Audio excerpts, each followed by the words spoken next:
जय श्री राम। मित्रों, हम बात करते हैं, विषय हमारा वही है, रिश्तों की डोर कितनी मजबूत कितनी कमजोर। विषय वही है जो मैंने पहले भाग में चर्चा किया है। अब उसके आगे की बात करते हैं। मित्रों, रिश्ता कोई भी हो, भाई भाई का हो, बहन भाई का हो, पिता पुत्र का हो, माता पुत्र का हो, दादा पोते का हो, पोती दादी का हो, रिश्ता चाहे जो भी रहेगा वह निर्भर करेगा सोच पर, मन की सोच पर। और मन की कारक चंद्रमा होती है। मैंने पहले भी बताया था, एक बार फिर से बता रहा हूं। रिश्ता निभेगा नहीं निभेगा, कितना अच्छा निभेगा या खराब होगा, या सब सोच पर निर्भर करेगा। और सोच चंद्रमा की स्थिति से ही पता लगती है कि व्यक्ति सोचता कैसे। और इसी कारण दरकते रिश्ते, टूटते परिवार कई सवाल खड़े करते रहते हैं, आगे भी खड़ा करेंगे।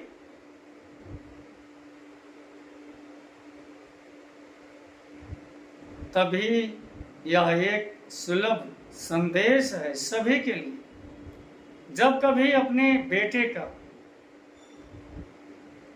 पत्री में गुण मिलान करवाने चाहें या अपनी बेटी का पत्री से गुण मिलान करवाने जाएं, तो चाहे बहू के लिए आप मिलान करवा रहे हो या दामाद के लिए, सबसे पहले गुण तो बाद में मिलवाना। उसकी चंद्रमा की स्थिति ही देखनी चाहिए और दिखवानी भी चाहिए, क्योंकि चंद्रमा मन की कारक है। व्यक्ति के सोचने का तरीका क्या है, सोचेगा कैसा, स्वाभाविक तौर पर रहेगा कैसा, यह चंद्रमा ही बताती है। इसलिए कभी भी किसी पत्री मिलान में सबसे पहले चंद्रमा मन की कारक है, माँ की कारक, माँ का और मन की सोच का व्यक्ति के विचारों पर बहुत बड़ा प्रभाव पड़ता है। सोच और माता का स्वभाव बच्चों के विचार में प्रभाव डालते ही डालते। इसलिए मित्रों, सबसे पहले विचार चंद्रमा का, मन की सोच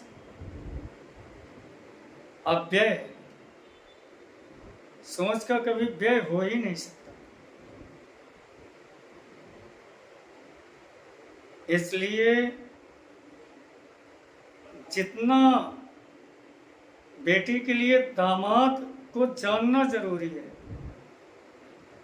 बेटे के लिए बहू को जानना जरूरी है, उतना ही महत्वपूर्ण होता है उसके माता और पिता को जानना। यहीं पर लोग भूल कर जाते हैं। माता पिता, दादा दादी, नाना और नानी इस पर विचार ही नहीं करते। और जब तक विचार पूर्णतया इनके ऊपर नहीं होगा या जिस घर में नहीं होगा, या जो लोग बिना इनका विचार किए रिश्ता पक्का कर लिए, अगर वो लोग अच्छे रहे तो रिश्ता अच्छा, घर में सुख है, नहीं तो समस्याएं खड़ी हैं। इसलिए इनका जानना बहुत जरूरी रहता है, बहुत ही जरूरी रहता है। चंद्रमा से माता के बारे में और सूर्य की स्थिति से पिता के बारे में इसको जान ही लेना चाहिए कि माता और पिता के संबंध कैसे हैं। चाहे जो रहे, चाहे बहू के लिए गए हो तो और दामाद के लिए कुंडली दिखाने गए हो तो उनके माता पिता के संबंध बच्चों की परवरिश पर बहुत बड़े फर्क डालते हैं। माता पिता में बहुत अच्छा वैवाहिक जीवन है, मिठास है, तब भी उसका प्रभाव पड़ेगा। अगर माता पिता के संबंधों में खटास है, तब भी उनके बच्चों की परवरिश में प्रभाव डालेगा ही डालेगा। और जैसे बच्चे की परवरिश रहेगी, उसके सोच और विचार उसी तरह से होते हैं, कभी बदलते ही नहीं। या भूल होती है लोगों की कि जैसे माँ बाप हैं, बच्चा वैसा नहीं रहेगा। इसे ज्योतिष भी नहीं मानने को तैयार रहता है। हाँ, थोड़ा सा बदलाव या ज्यादा बदलाव हो सकता है, लेकिन मूल सिद्धांत तो बदल ही नहीं सकता। आपको एक उदाहरण दे दूं। एक शब्द है जन, और जन का अर्थ होता है उत्पत्ति या पैदाइश। इसका दूसरा अर्थ होता है नहीं। उत्पत्ति और नहीं, ये दो अर्थ जन शब्द से निकलते हैं, और दोनों अर्थ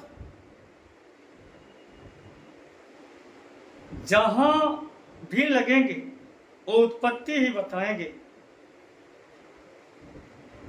इनका अर्थ जन्म से ही रहेगा, चाहे जैसा भी रहे। या जन शब्द बदल सकता है, इसके स्वरूप में बदलाव हो जाएगा, अर्थों में बदलाव हो जाएगा, लेकिन बदलेगा नहीं। तो इसका मूल अर्थ उत्पत्ति या पैदाइश। इसको ऐसा समझें जैसे जन शब्द से जनक बन गया, का प्रत्यय जुड़ गया। जनक शब्द का अर्थ बदला, लेकिन मूल सिद्धांत नहीं बदला, उत्पत्ति। जन शब्द से जननी बन गया, अर्थ बदला, लेकिन मूल सिद्धांत उत्पत्ति नहीं बदली। जन शब्द से जनय हो गया, जनय का अर्थ हो गया जन्म लेने वाला, लेकिन मूल अर्थ उत्पत्ति नहीं बदला, अभी भी दर्शा ही रहा है। जनया हो गया, जन्म लेने वाली, लेकिन मूल सिद्धांतिक अर्थ उत्पत्ति नहीं बदला। और बताते हैं, इसी शब्द का जन्य बन गया। जन्य शब्द भी उत्पत्ति को ही बताएगा, जैसे ग्रहजन्य, ग्रहों से उत्पन्न, बता उत्पत्ति ही रहा। वैसे जो मैंने दूसरा अर्थ बताया था, नहीं से लगाया जाता है। जहां जन शब्द का प्रयोग नहीं के लिए किया जाएगा, वहां भी उत्पत्ति ही दर्शाएगा। कुछ रामचरितमानस की चौपाइयों से मैं आपको उदाहरण दे दूं। जन डरपों सुर सिद्ध सुरेशा। अब यहां जन का अर्थ तो नहीं हुआ, लेकिन डरपों शब्द जो है वो भय को उत्पन्न करने के लिए बता रहा है। मतलब डरो मत। ना, डरने का मतलब यही हुआ कि डर की उत्पत्ति हो गई है,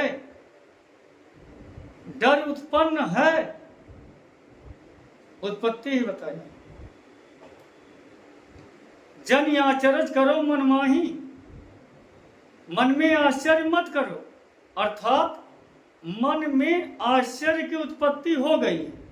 जन जहां भी लगेगा, जिस रूप में लगेगा, इसके स्वरूप बदल जाएंगे, उन स्वरूपों के अर्थ बदल जाएंगे, लेकिन नहीं बदलेगा इसका मूल सिद्धांतिक अर्थ, जो उत्पत्ति है या पैदाइश, इसी तरह से नहीं बदलती है। माता पिता, दादा दादी, परदादा परदादी, नाना नानी,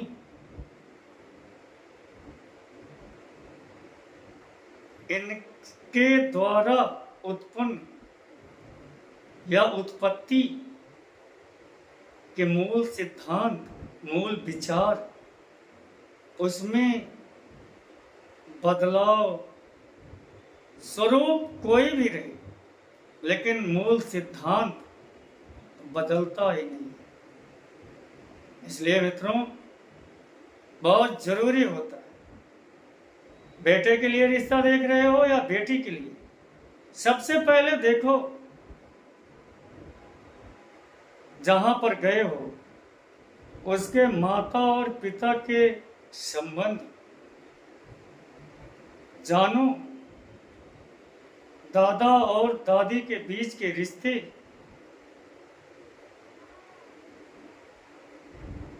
अगर इसे ना जानने की कोशिश की तो रिश्ता ससुराल के लिए कुंडली में 8वें घर से देखा जाता है, उसे गुप्त स्थान कहते हैं। ससुराल गुप्त स्थान होती है। जो गुप्त है, जब उसका पिटारा खुलता है, उस पिटारे के अंदर से खुशियां निकलती हैं या गम, या खुलने के बाद ही पता लगता है। अच्छा हो कि ज्योतिष के माध्यम से चंद्रमा और सूर्य की स्थिति से पहले ही जान ले कि माता और पिता के बीच का संबंध कैसा है। अगर संबंध अच्छा है तो रिश्ता अच्छा है। संबंध में जितनी कमी होती जाएगी, उसका उस बच्चे की परवरिश में बहुत बड़ा फर्क पड़ता जाएगा।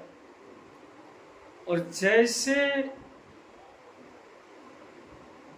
उसकी परवरिश हुई रहेगी मधुरता में, तो बच्चा अच्छा खटास में, तब उसकी सोच और विचारों में फर्क पड़ा ही रहता है। और मूल सिद्धांत बदलेगा ही नहीं। माता और पिता के स्वभाव, उत्पत्ति जहां रहेगी और उनके बीच के संबंधों के परवरिश के द्वारा जो विचार उस बच्चे में रहेंगे, वो माँ और बाप के ही रहेंगे, दादा और दादी के ही रहेंगे, नाना और नानी के ही विचार रहेंगे, किसी और के हो ही नहीं सकते। इसलिए रिश्ता कोई भी देखें, सबसे पहले विचार उस रिश्ते में जो पिता है, माता है, दादा है, दादी है, नाना है और नानी है, इनको भी देखना बहुत जरूरी है, बहुत आवश्यक है। इसी सीख और संदेश के साथ सभी मित्रों से एक निवेदन है, हमसे जुड़ें। आप भी इस समाज के हिस्सा हैं, मैं भी हूं। अपनी राय हमें दें और अच्छा करने के लिए इस चैनल को सब्सक्राइब करें, औरों को भी जोड़ें, आप भी जुड़ें, लाइक करें। इन्हीं आशा और विश्वासों के साथ सभी मित्रों को जय श्री राम।